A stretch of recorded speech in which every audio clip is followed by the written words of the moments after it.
Hey guys, welcome back to my channel. For those who are new, welcome. My name is Monica, and today is my February wrap-up, and I'm wearing my new shirt from Hello Lovely.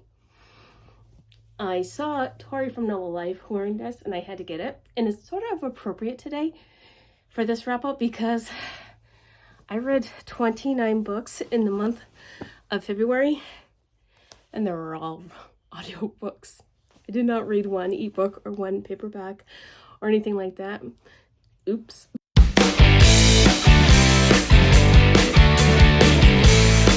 Audiobooks exclusively in the month of February. What you gonna do? So out of those 29 audiobooks, I had 7 5-stars, 4 4.5 stars, 9 4 stars, 2 3.5 stars, 2 3 stars, 2 DNFs, and 3 rereads. I reread Chasing Fire and The Search by Nora Roberts, and I reread Love Only Once by Johanna Lindsey. And so my genre breakdown was 3 historicals, 3 paranormal, 13 contemporaries, 5 fantasies, and 5 romantic suspenses. So anyway, those are my little bit of my stats. I ended up reading Throne of Glass by Sarah J. Maas in February. I gave it 4.5 stars. I really enjoyed it. It definitely had that YA feel. That was okay with me. I'm okay with that. I did talk about it in a vlog, so I'll link the vlog down below, but I read it for a read along that Jess from Honest Fiction is doing. And I'm excited to continue on in this series. Another one that's not on any list of mine that I picked up because I wanted to, because I was hearing such great things about it, and it was a 5-star, and is one of my top reads of the month, and that's Serpentine Valentine by Gianna Darling. This book is a dark academic sapphic romance. Trigger warning for essay on page, and it shows the reality of gossip, rumors, sexuality, women covering up sexual assault, and how our culture views sexual assault survivors. This is a Medusa retelling, and the thing is the way Gianna Darling wrote it. She has a way of writing that's very poetic, and it fit this type of story, and it was just so well done. The development of both characters were done well. Was perfectly paced. I felt like the development of the relationship was there. I really felt like she took Medusa's story, which I've known about Medusa's story for a very long time because I do like mythology. That story is horrible. It's painful. It's unfair. It's grotesque. The way she references Medusa's story throughout this book is so well done that she was on top of her craft in this when she wrote this story, and the audiobook is so fantastic. I gave it 5 stars, and I loved the romance. I loved the storytelling. I loved the setting, the character growth. It was really well done. For my TBRs, so I had a couple books on my TBRs that I did decide to read in the month of February. I decided to read Slaying the Vampire Conqueror. I gave it 4 stars. It was kind of a generous 4 stars. I didn't love it. I kind of was bored through the whole thing, honestly. She was blind. They had their travel going from one place to another. She was trying to conquer different villains with him, and they were falling in love, and she was supposed to kill him and stuff, and it was good, but it wasn't Carissa Broadbent's best. I'm comparing it to Six Scorched Roses. Six Scorched Roses was so well done. This one, it was good.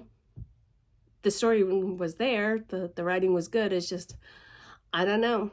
I liked Six Scorched Roses so much better than this one. I don't know. But I gave it 4 stars. I thought it was a good addition to the Crowns of Nyaxia story. I still have to read the second book in that series. I gave the first one 5 stars. I really loved the first book. So I got to go back and read the second book. So another one on the backlist. So I had an arc of The Worst Kept Secret by QB Tyler. I ate that one up. That was so good. I think I was sleeping on QB Tyler because I went directly from The Worst Kept Secret to Forget Me Not. And this was Bennett and Olivia story. This one is the amnesia cheating one. And oh my gosh, I gave this one 5 stars. I just ate this up. I loved this book. I didn't think I was going to like this one at all because I don't generally like cheating in romance, but it was messy, it was angsty, he was groveling, and I really liked this book.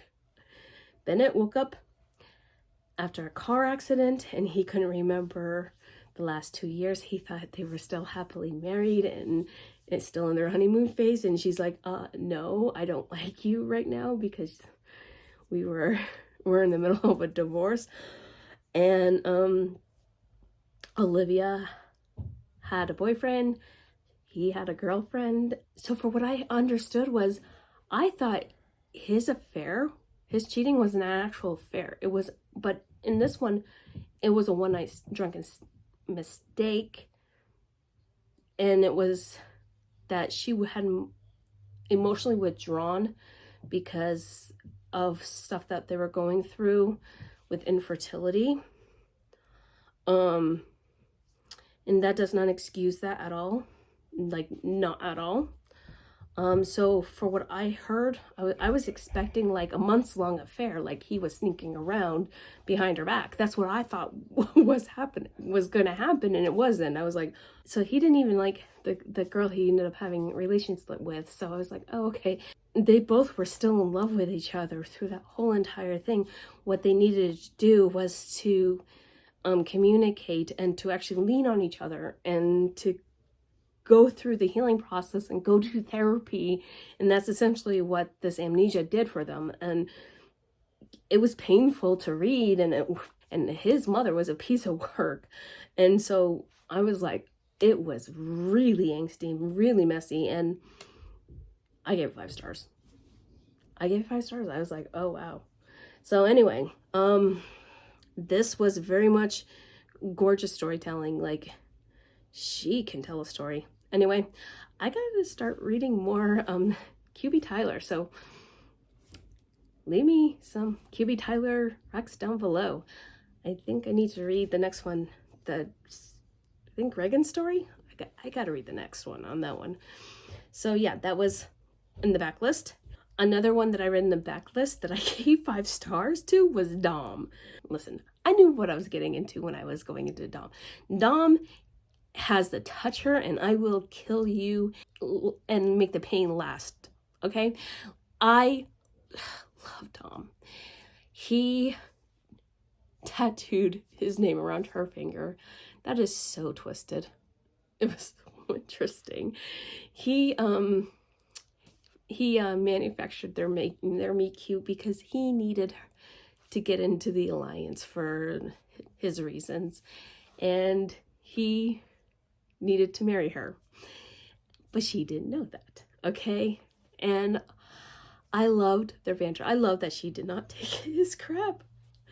I honestly, like, this one and King are so good, but this one beats King. I'm not gonna lie, this one beats King. I love how possessive he is of her. And the toaster scene. When she did that with that toaster, that made it 5 stars because she was like, they were both jealous. Like, they both were jealous of other people. And that toaster scene, that made it 5 stars for me. I was like, I know what I'm getting when I'm reading these novels. I am expecting good spice. I'm expecting bonkers plots. I'm expecting jealous hero and heroines. I'm expecting some pretty good mafia side stuff. I'm expecting all this, what I got out of this. And I think This one truly delivered on it. And I loved the character growth in this. I honestly did. And they both did grow in it. More so than the other two. And I loved how she gave it just as good as he gave it. So I'm just like, I had to give it 5 stars. Is it going to be a top favorite? Probably not, but I highly enjoyed it. I had such a fantastic time with this book. Then on my Nora list, I only read one book off of my Nora list, and I read Affaire Royale. This is about Princess Gabriella, and she has amnesia. I read another amnesia book. She just was recently discovered after being kidnapped, and she doesn't remember who kidnapped her. And Reeve McGee, he is an ex-cop and he's an American. He's brought in by the prince. The prince is kind of like the king. It's, if you think Monaco, okay, where the king, they don't have a king, they have a prince who's the prince sovereign who rules like a king. Anyway, Reeve has known the royal family for a very long time, and because they don't know who took Princess Gabriella, and she does not remember who took her, they do not know who to trust. So Reeve steps in to protect her. This is a bodyguard romance, and he is very much an alpha hero, and this is very much a Nora Roberts book. You have the suspense plot because we're trying to find out who kidnapped Bree, because they call her Bree. She's trying to regain her memories, and the way they do their and he's not really the bodyguard because he doesn't really want to be the bodyguard type of a deal. So the way they frame it in the public eye is it's a fake engagement. It keeps her safe, and it keeps the public from being aware of what happened because nobody really knows what happened. Anyway, this one was really good. I gave it 4 stars. It's very much a signature Nora Roberts book, and it's a lot shorter than her normal romantic suspense. It does show its age a little bit, but I very much enjoyed it. Royal romantic suspense. It's in her Language of Love series, so. And then I read off of my TBR for the 12 new releases that were coming out. I read Bride by Ali Hazelwood. I gave this 5 stars. The nodding scene didn't bother me at all. I mean, I loved Misery and Low. I thought their slow burn romance was great, but I loved Anna, the little girl, and I loved how she would not leave Misery alone, and the cat Sparkles. And I loved how Anna and Misery connected around the cat and Peanut Butter. I loved that dynamic, and I loved the twist at the end. I loved the dynamic. Misery felt alone, and then she didn't because of Anna and because of Lo, and because she was looking for her friend and she found her friend, and there was reasons for things. And I loved how things were questioned, and I loved the twist at the end, and I had a great time with this, and I gave it 5 stars. There's 3 books that I did read in the month of February that were really fantastic, that I loved. They are from Helena Hunting, Penelope Ward, and Corinne Michaels. You will see them in a vlog next week, along with me talking about a Kennedy Ryan book. I'm vlogging that. So that will be from a week from today. You'll see that video. So you'll hear all my thoughts on those. So I'm not going to talk about them in this video, but just know that those were top reads. But my top read, my number 1 read for this month was Ashes of You by Catherine Cowles. That was also on my TBR for new releases in 2024. I loved this book so much, okay? And I guessed who the villain was. I did. I guessed it within the first 10%. I feel so proud of myself. You have no idea how proud of myself I feel that I guessed it. Listen, when Tori from Novel Life and Jess from Peace Love Books, we're not talking about the authors who they were PAing for. I had fun trying to figure out who they were PAing for. So I would DM them and be like, okay, I think it's this. I think you're am I right? Am I right? And I got like one. I had theories and I got like one. I actually got two, but I didn't actually tell Jess my last theory. Ended up being right, but I managed to say Catherine, that she was working for Catherine, and I did think of Gianna Darling for her, and I thought of Gianna Darling for Tori as well, but I got it for Jess. So I like figuring things out. So I'm so excited that I figured out who the villain was when the first 10%. Don't ask me why. I am so proud of myself over that. I just am, okay? But I loved the relationship between Lawson and Haley in this book. It was gorgeously written. I loved how Haley survived a serial killer 5 years ago, and Lawson was the one who found her. And then when she came back to interview for the nanny position, that's how they re-met, and they were both like, oh my gosh, it is you.